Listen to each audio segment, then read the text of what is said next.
Thierry Lombard, je suis la troisième génération à la direction du champagne éponyme. Donc la maison a été fondée en 1925, donc il y a 100 ans, par mon arrière-grand-père. Je m'appelle Thomas Lombard, je suis la quatrième génération du champagne Lombard. Ça fait 8 ans maintenant que j'ai rejoint la maison et j'occupe le poste de directeur général. En 2 mots, mon grand-père a créé la société en 1925 à partir de rien. Il était venu en Champagne dans des circonstances désagréables ou dramatiques, était la guerre de 14.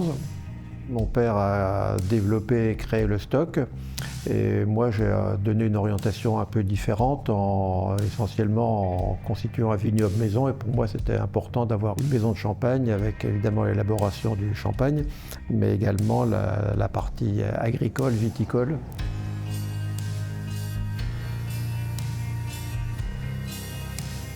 Dès mon arrivée, j'ai eu la gestion du vignoble maison, donc essentiellement sur les premiers crus de la montagne de Reims. Donc Thierry Lombard a choisi une approche raisonnée dès mon arrivée, et donc on a fait les premiers essais sans herbicides, et la finalité, ça reste viticulture biologique qu'on a essayé et qu'on a mis en place officiellement en 2019 pour une certification en 2022. Quand j'ai rejoint la maison, j'ai vraiment voulu apporter une singularité à la maison et à ses vins.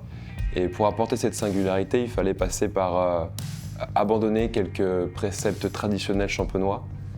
On a commencé à travailler les lieux-dits en 2014 sur des premiers grands crus. Donc à l'époque, on a commencé sur 3 parcellaires et aujourd'hui, on est sur une dizaine de parcellaires.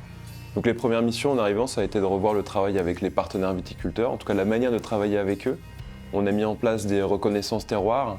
Donc là, le but, c'est d'aller dans leurs parcelles, de faire des prélèvements de sol.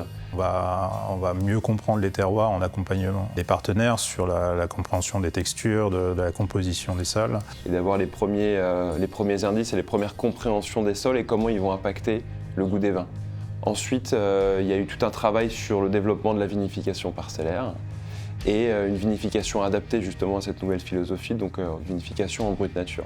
C'est logique et intéressant de travailler le zéro dosage, le côté brut nature, qui est intéressant et qui permet d'accompagner les vins au consommateur le plus proche de la vigne et de la minéralité des sols et des parcellaires qui sont identifiés. Oui. La vinification brute nature, c'est une manière de mettre en lumière le goût des sols, le goût des terroirs. En fait, on estime que le dosage il a tendance à faire un effet un peu masque sur l'identité du terroir. Notamment, nous, on cherche vraiment à faire révéler cette identité, ce caractère minéral. Ce qui est aussi typique de la Champagne dans les sous-sols de craie, c'est d'apporter une certaine salinité. Et c'est vrai que le dosage a tendance à masquer légèrement cette identité. Donc, selon nous, en brute nature, on vient vraiment révéler avec beaucoup de pureté, beaucoup de sincérité, l'identité d'un vin et donc de son terroir.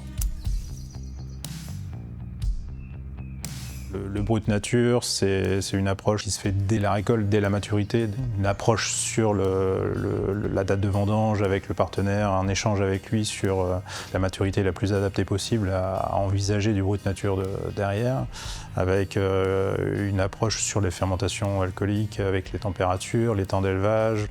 Un dernier élément qui était essentiel, c'était de revoir l'identité visuelle de la maison. Donc des codes très minimalistes et d'ailleurs dans cette évolution il y a un élément qui a survécu dans notre blason, les amandiers, qui là pour le coup ont pris tout leur sens puisque l'amandier c'est le premier arbre fruitier à refleurir après l'hiver. Il y avait vraiment ce symbole de renouveau, de renaissance et qui a pris tout son sens à ce moment. Chaque génération a apporté son évolution à l'entreprise. Donc c'est une transition qui s'est très bien passée, moi je me suis senti soutenu, ce qui est important.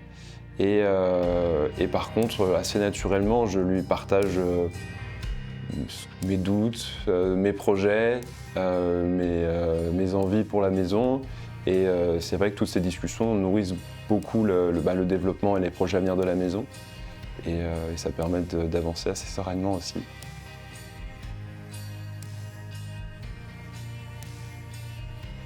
Donc voilà, c'est la bouteille des 100 ans.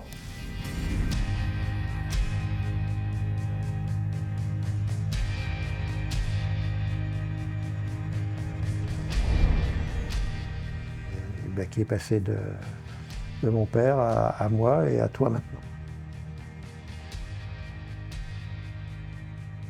Mais les choses évoluent et on ne peut pas toujours se raccrocher au passé.